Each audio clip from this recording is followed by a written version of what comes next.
Imagine a time before the entire world got wrapped in bubble wrap.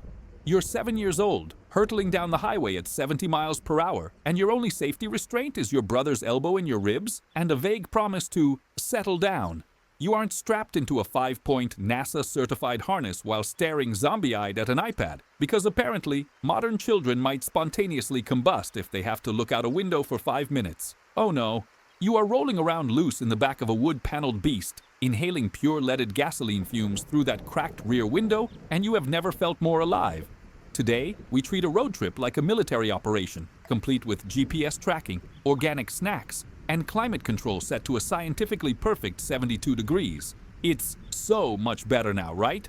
Who doesn't love a sanitized, risk-free travel experience where the biggest thrill is finding a charging port? But back then, the station wagon wasn't just a car. It was a lawless, chaotic living room on wheels. We're going back to the days of the way-back seat, the sticky vinyl, and the absolute freedom of the open road. Buckle up, or actually, don't, because where we're going, seatbelts were just a suggestion. Let's be honest about the machinery for a second, because to understand the spiritual experience of the 1970s or 80s road trip, you have to understand the vessel. We weren't driving cars, we were piloting land yachts, massive steel leviathans that floated down the interstate with the grace of a brick and the turning radius of a freight train. The station wagon was the undisputed king of the suburban driveway, a vehicle so long that it practically arrived at the destination 5 minutes before the rear bumper left the garage. It was a masterpiece of heavy industry, draped in that glorious, completely unnecessary fake wood paneling. You know the look. That vinyl sticker trying so hard to convince the neighbors that your Ford Country Squire was actually hewn from a solid block of mahogany. It was a lie, of course, but it was a beautiful, confident lie, unlike the cars of today. Nowadays, every car looks like an angry electric shaver or a melted jelly bean, designed in a wind tunnel to save you 0.01% on fuel efficiency, so you can feel smug at the organic grocery store. Back then, aerodynamics were for fighter jets and birds. The station wagon was designed to push the air out of the way by sheer force of will. It had a V8 engine under the hood that roared like a waking dragon, consuming gas at a rate that would make a modern environmentalist faint on the spot. But that engine had a soul. It vibrated through the chassis, buzzing in your feet, letting you know that you were propelling 4,000 pounds of American steel toward Grandma's house. Inside, the environment was a lawless frontier. If you look at a modern SUV, it's a tragedy of isolation. Everyone has their own captain's chair, their own climate control zone, their own USB port, and their own screen. It's not a family trip. It's 4 people traveling in solitary confinement within the same metal box. God forbid a child has to interact with a sibling or stare at a cow in a pasture. But the station wagon? It was a communal mosh pit. The front seat wasn't 2 seats. It was a bench, a single, sprawling expanse of vinyl that allowed 3 people to sit shoulder to shoulder. This meant that when Dad took a sharp left turn, Mom slid across the seat and practically ended up in his lap, a romantic byproduct of zero lateral support that modern bucket seats have tragically eliminated. And let's talk about that vinyl. If you grew up in this era, you have a physical memory burned into the back of your thighs, literally. On a hot July day, opening the door to the station wagon was like opening the door to a blast furnace. The air inside was superheated to temperatures that could roast a chicken, and that vinyl upholstery absorbed every degree of it. We didn't have ventilated seats or preconditioning via a smartphone app because we weren't soft. We simply opened the door, let the heat slap us in the face, and then sat down, peeling our skin off the seat later like a piece of Velcro. It was a rite of passage. It built character. Today's kids cry if the Wi-Fi drops to 3 bars. We endured third-degree burns just to go to the beach, and we were grateful for it. If you are enjoying this trip down memory lane and want to keep these stories coming, make sure to hit that like button and subscribe to the channel so we can keep the engine running on this nostalgia trip. The packing ritual itself was an event that required the strategic genius of a 5-star general. This was Dad's domain. The night before the trip, the driveway became a staging ground. We didn't have sleek, soft-shell duffel bags or collapsible organizers. We had hard-shell Samsonite suitcases that weighed 40 pounds when empty and could survive a nuclear detonation. Dad would stand there, hands on hips, staring at the cavernous trunk, calculating angles and mass like a Tetris grandmaster.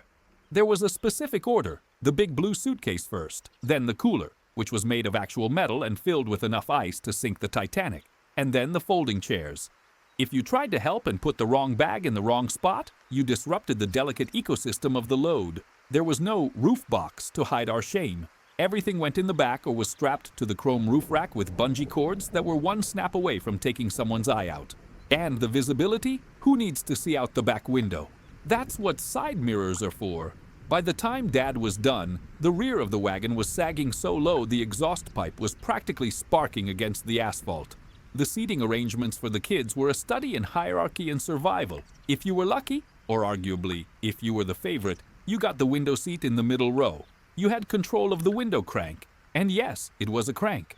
You had to physically work to get fresh air. You wound that handle around and around until your forearm burned, just to get a sliver of breeze that sounded like a jet engine taking off.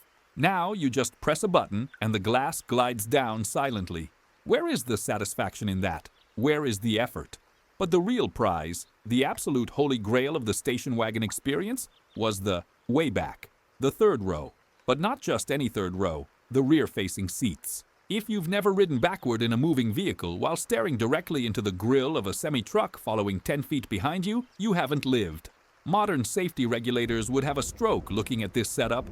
You want to put the children in the crumple zone, facing the wrong way, with no airbags. Yes, we did, and it was glorious. It was a private club back there. You were separated from the parents by a wall of luggage. You could make faces at the drivers behind you, play rock, paper, scissors with kids in other cars, and generally exist in a sovereign state independent of parental law. Of course, this freedom came with the distinct lack of restraints. Seatbelts existed technically. They were usually buried deep within the crack of the seat, covered in cracker crumbs and completely inaccessible. Even if you found one, it was just a lap belt that felt like it was designed to slice you in half rather than save you. But mostly, we just didn't wear them. We floated. We lay across the back seat like Roman emperors, reading comic books, sleeping with our heads on our siblings' stomachs, or kneeling on the seat to look out the back window. The car was a living room. If Dad had to slam on the brakes, we didn't rely on inertia reel locking mechanisms. We relied on the mom arm. You know the move. Without looking, Mom's right arm would shoot out across the passenger seat like a karate chop to hold us back. It defied physics. It was an instinctual reflex that likely saved more teeth than any seatbelt ever did. We didn't have GPS to tell us where to go or how long it would take. There was no soothing robotic voice saying, "In 400 feet, turn right." There was only the map. The giant, unfolding, crinkly paper map that covered the entire windshield when Dad tried to read it while driving 65 miles per hour. Navigating was a team sport. Mom was the co-pilot, tracing the red line of the interstate with her finger, trying to figure out if we missed the exit for the world's largest ball of twine 3 miles back. Getting lost was part of the adventure. It wasn't a navigation error, it was a scenic detour. Today, if you miss a turn, the computer reroutes you instantly, robbing you of the joy of a 20-minute argument between your parents about whose fault it was. That tension, that uncertainty, that was the spice of life. As the car finally pulled out of the driveway, heavy with luggage and humanity, there was a specific sound. The low rumble of the exhaust, the creak of the suspension settling under the weight, and the hum of tires on pavement. We weren't insulated from the road, we were part of it. The car didn't glide, it floated, bouncing softly over imperfections. It was a sensation of embarking on a true journey. We weren't just transporting our bodies to a hotel, we were launching an expedition. The windows were down, the radio was static-filled AM gold, and the world was rushing by, unfiltered and raw. We were unbuckled, unsafe, and completely, utterly happy. And as the neighborhood faded into the distance, we knew one thing for sure. Whatever happened next, it wasn't going to be boring. The initial euphoria of departure usually lasted about 20 minutes. That was the grace period, the time it took to get out of the city limits and onto the droning, hypnotic expanse of the interstate.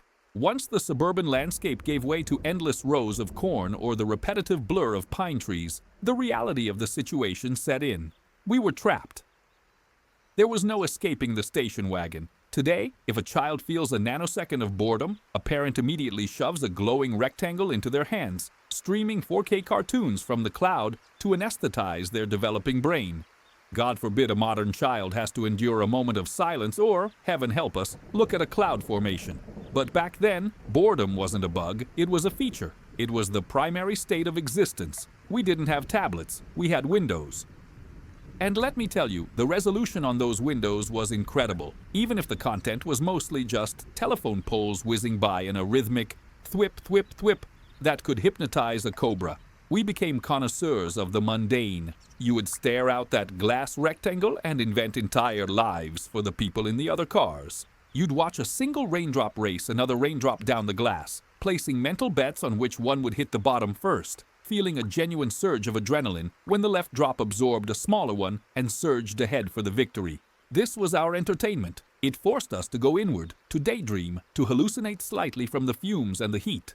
We played games that required actual human interaction, which I know sounds terrifying to a generation that communicates exclusively through emojis. We played the license plate game, scanning the horizon for the elusive Hawaii or Alaska plate, screaming out, "North Dakota," with the fervor of a gold miner striking a vein. We played auto bingo with those little cardboard cards where you had to slide a red plastic shutter over the picture of a cow or a stop sign. The satisfaction of sliding that little red window shut was more tactile and rewarding than any level-up animation on a smartphone screen. And then, of course, there was the violence. Punch Buggy or Slug Bug wasn't just a game, it was a sanctioned blood sport. The moment a Volkswagen Beetle appeared on the horizon, the back of the station wagon turned into a UFC octagon. There were no rules of engagement, no weight classes. You saw the bug, you shouted the color, and you delivered a dead-arm punch to your sibling's bicep with the force of a jackhammer. It was a lesson in observation and reflexes. Today, if a kid touches another kid, there's a school assembly about bullying and a 3-hour mediation session. Back then, it was just how you pass the time between exits. It toughened us up. It taught us to keep our head on a swivel. The atmosphere inside the car was a delicate ecosystem of escalating tensions. Without the isolation of headphones, we were forced to listen to Dad's choice of radio, which was usually a static-filled AM station discussing hog futures or a cassette tape of the Eagles that had been baked in the sun so long that Hotel California sounded like it was being sung by a choir of demons in slow motion. The acoustic environment was dominated by the wind. We didn't have climate control that whispered. We had 460 air conditioning, 4 windows down at 60 miles per hour. The wind noise was deafening, a constant roar that made conversation impossible unless you screamed at the top of your lungs. Are we there yet? Wasn't just a question, it was a vocal exercise. This confinement inevitably led to the territorial wars. The bench seat was a vast expanse, but somehow it was never big enough. An invisible line would be drawn down the center of the seat, the DMZ. "Stay on your side," was the war cry. If a finger, a knee, or even a piece of clothing crossed that imaginary meridian, it was an act of aggression. "Mom, he's touching me." "I'm not touching you, I'm hovering." "He's breathing my air." These were the arguments of madness, induced by 3 hours of staring at asphalt. And the parental response was always the same.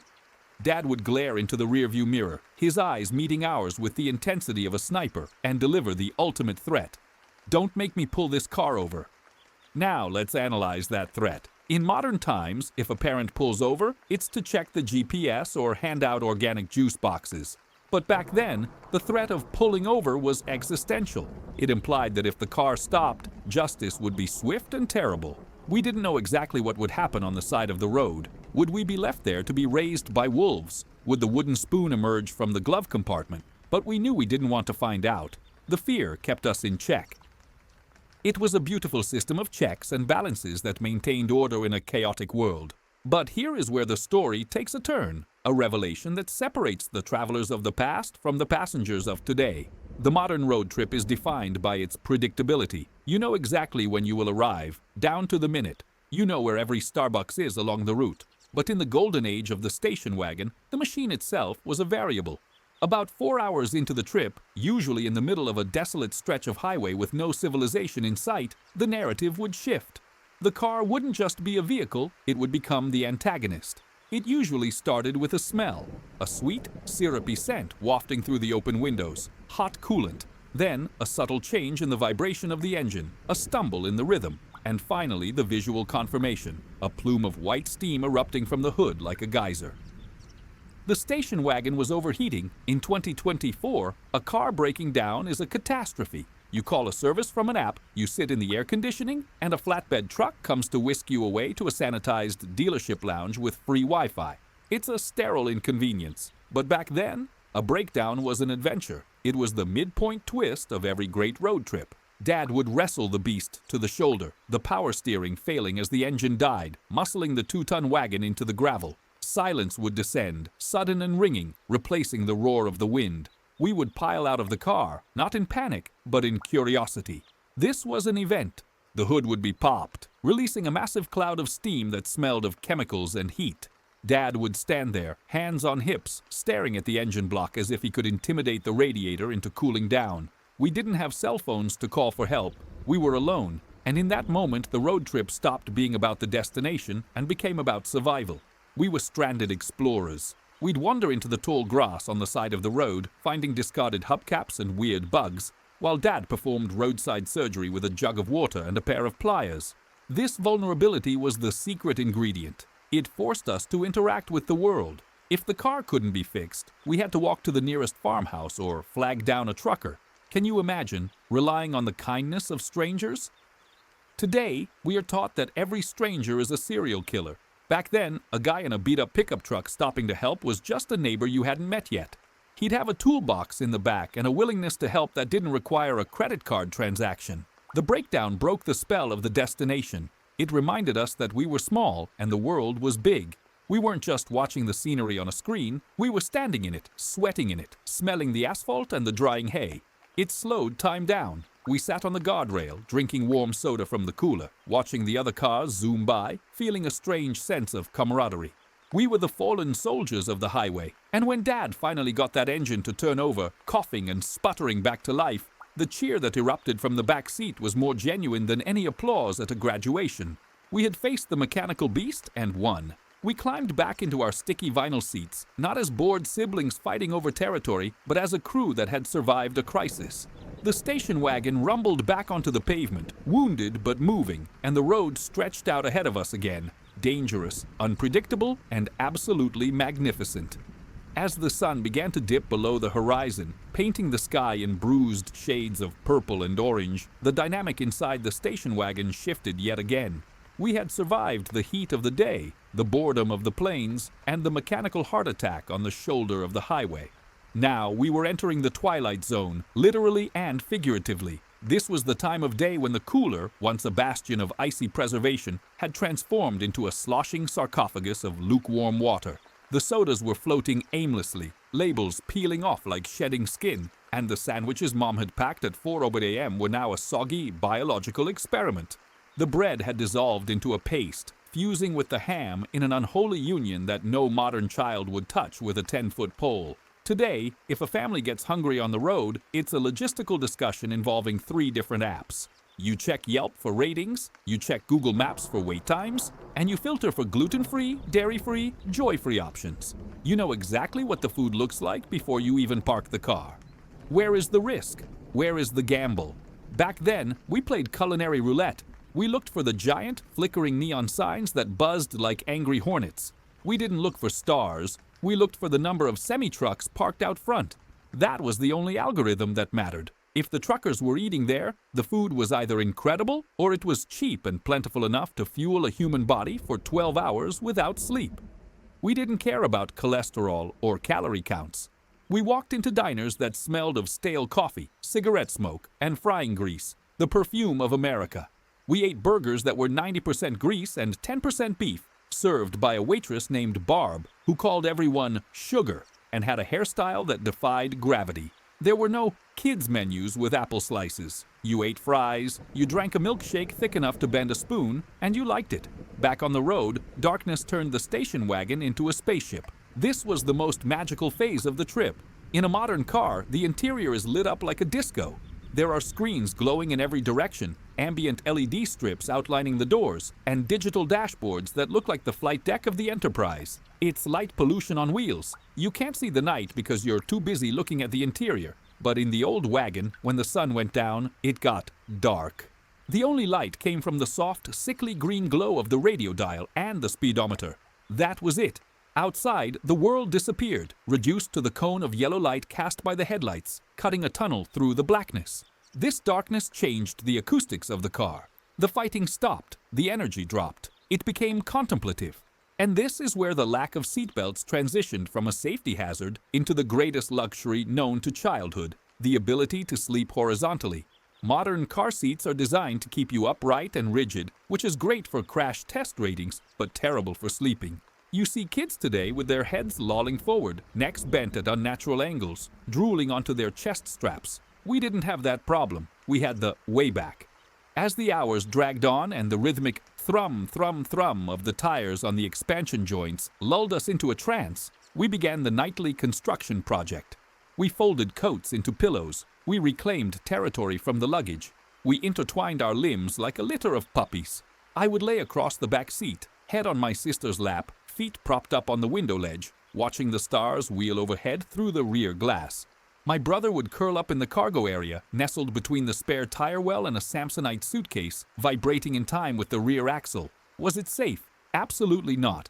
If Dad had hit a deer, we would have been turned into human projectiles. But in that moment, drifting in and out of sleep to the sound of the engine and the classic rock ballad fading in and out of signal on the radio, we felt safer than any kid strapped into a polycarbonate shell today. We were cocooned in the family unit, physically touching, breathing the same air, hurtling through the void together. But the night also brought the tension of the hunt. This was the era before Booking.com, before you could secure a room from your phone 6 months in advance. We didn't have reservations. We had hope. As Dad's eyes started to get heavy, the search for the vacancy sign began. This was a high-stakes game of chicken. You wanted to drive as far as possible to cut down the next day's travel, but if you pushed too far, you risked the dreaded no-vacancy apocalypse. We would cruise slowly through small towns, all eyes scanning the roadside motels. These weren't the sanitized chains of today where every room is identical from Maine to California. These were the Starlight Motor Inn, the Bluebird Lodge, places with individual character and questionable plumbing. The tension in the car would spike every time we saw a sign. Is the no lit up? Is it flickering?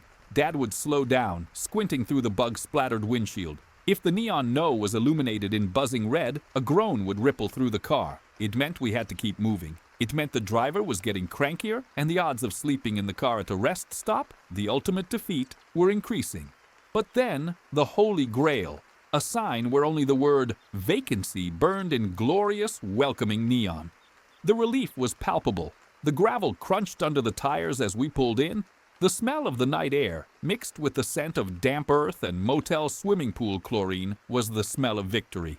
Dad would go into the office, a small room that always smelled of pine cleaner and old paper, to negotiate with the night manager. We watched from the car, holding our breath. Would they have a room? Would it have 2 beds? Would it have color TV? When he emerged with a physical key, an actual metal key attached to a plastic diamond-shaped tag the size of a dinner plate, we cheered. We spilled out of the car, stretching limbs that had been folded for 12 hours. The motel room was a sensory explosion. The carpet was always shag, usually in a shade of orange or brown that nature never intended. The bedspreads were made of a synthetic material that could deflect bullets. And the pièce de résistance? The magic fingers bed. You put a quarter in the slot and the bed would vibrate for 15 minutes. It didn't massage you, it just shook you until your teeth rattled. It was ridiculous, it was loud, and we fought over who got to put the quarter in. We would turn on the TV, which had exactly 3 channels and a vertical hold knob that you had to adjust constantly to stop the picture from rolling.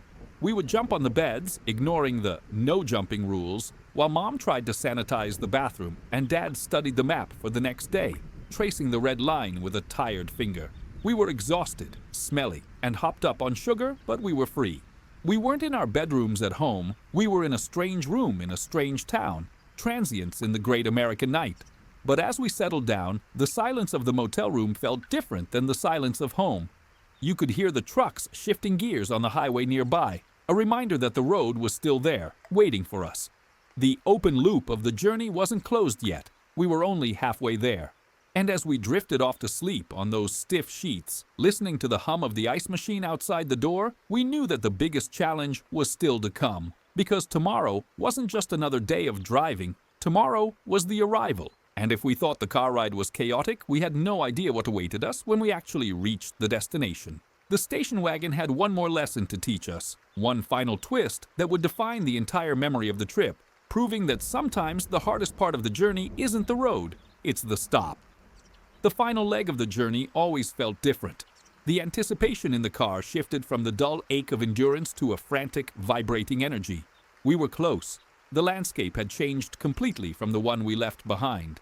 We had traded the flat, manicured suburbs for the rugged coastline, the towering mountains, or the dense, humid forests of the destination. The air rushing through the open windows smelled different now. Salty, piney, or thick with the scent of swamp water. It was the smell of the other. In a modern road trip, the arrival is anticlimactic. You follow the blue line on the screen until it says, "You have arrived," and then you park in a designated spot that you probably reserved online. It's efficient, it's sterile, it's boring. But back then, the arrival was a navigational combat mission. We were usually looking for a specific landmark, a big oak tree with a tire swing, or a red mailbox that leans to the left. Instructions given to Dad over the phone 3 weeks ago and scribbled on the back of a napkin. The tension in the front seat would reach a fever pitch. Dad would turn the radio off, demanding absolute silence, as if the Eagles playing at low volume would somehow interfere with his ability to see a mailbox. Mom would be leaning forward, clutching the dashboard, her eyes scanning the roadside like a hawk hunting a field mouse. And then we'd see it, the destination. Maybe it was Grandma's house, emerging from the trees like a sanctuary. Maybe it was the rental cabin by the lake that looked nothing like the brochure but was somehow better because it was real. The station wagon would crunch onto the gravel driveway, the suspension groaning one last time as we came to a halt. The engine would be cut, and for a moment there was a ringing silence, the sudden absence of the wind, the tires, and the vibration that had been our constant companion for 2 days. We didn't just open the doors, we burst out of the vehicle like champagne from a shaken bottle. We hit the ground running, legs stiff but fueled by adrenaline. We didn't care about unpacking. We didn't care about hygiene. We ran. We ran to the lake, to the woods, to the hug of a grandmother who smelled like talcum powder and baking bread. The car, that metal beast that had imprisoned us, sat ticking and cooling in the driveway, its job done. It was covered in dust, bug splatter, and road grime, a warrior resting after battle. This is the part that hurts a little to remember, because it highlights exactly what we've lost. Today, when we arrive somewhere, the first instinct is to document it. We pull out the phone, we take a selfie, we check the Wi-Fi password, we make sure the world knows we are having a curated experience. We aren't really there, we are in the cloud, performing being there for an audience. But back then, we were untethered. There was no one to tell, no one to show. The experience was ours and ours alone. If we caught a fish, only the people in the boat saw it. If we scraped our knee, it was a private tragedy. We were fully, completely present in the moment because there was nowhere else to be. The station wagon sat there for the week, transforming from a vehicle into a base of operations. The tailgate was dropped down, becoming a picnic table, a workbench, or a seat for watching the sunset. We would leave the windows down because we trusted the world. We would find sand in the floor mats 5 years later, tiny, gritty souvenirs of that specific week in July. And here is the twist, the emotional revelation that I promised you. We complain about those trips now. We joke about the lack of AC, the dangerous seating arrangements, the boredom, and the fighting. We frame it as an ordeal we survived. But the truth is that the struggle was the point. The friction of the experience is what polished the memory into a gem. Because we were uncomfortable, we were aware. Because we were bored, we were creative. Because we were in danger, however slight, we felt alive. The station wagon forced us to be a family. You cannot ignore someone when you are sweating on them in a traffic jam. You cannot retreat into a digital silo when the battery on your Game Boy died 4 hours ago. You had to talk. You had to negotiate. You had to exist in the same shared reality. We bonded through the trauma of the mom arm. We bonded through the shared hallucination of seeing a roadside attraction that turned out to be a disappointment. We bonded through the collective relief of finding a motel with a pool. Those memories are welded into our neural pathways not because they were easy, but because they were hard. Modern convenience is a beautiful thing, don't get me wrong. I like air conditioning. I like safety glass. I like knowing I won't die of dysentery on the way to Disney World. But in our quest to smooth out every edge, to eliminate every risk, and to curate every second of our children's lives, we have sanded down the texture of existence. We have made the road trip frictionless, and in doing so, we have made it forgettable. We travel in bubbles now, isolated from the road, from the weather, and from each other. We arrive at our destinations refreshed, entertained, and completely unchanged. The station wagon didn't just take us to a place, it changed us along the way. It taught us patience. It taught us resilience. It taught us that the journey is long and hot and loud, but if you stick it out, there is a vacancy sign shining in the dark. So, the next time you see an old wood-paneled station wagon rusting in a field or chugging along in the slow lane at a car show, don't just laugh at its outdated design. Don't just mock the lack of airbags or the fuel efficiency of a cruise ship. Tip your hat to it. Respect the vessel, because that machine was a crucible. It was a forge that hammered out memories stronger than steel. It was the last time we were truly, wildly, dangerously free. And maybe, just maybe, we should roll the windows down a little more often. Turn off the GPS. Get a little lost. Let the kids get bored. Let them stare out the window until they see shapes in the clouds. Let them fight over the armrest, because in 20 years, they won't remember the high score they got on the iPad. They won't remember the movie they streamed in 4K. But they will remember the time the car broke down in the middle of nowhere, and Dad fixed it with a piece of gum and a prayer, and they all cheered as the engine roared back to life. They will remember the adventure. If this story brought back the smell of hot vinyl and the sound of wind rushing through an open window, then you are my kind of people. We have so many more rides to take, so many more memories to unpack from the attic of the past. I want you to join me for the next one. So please, if you want to keep this engine running and ensure you don't miss the next trip down memory lane, hit that subscribe button right now. Leave a like if you survived the way back seat. I'll see you on the next road. Drive safe, or at least drive fun.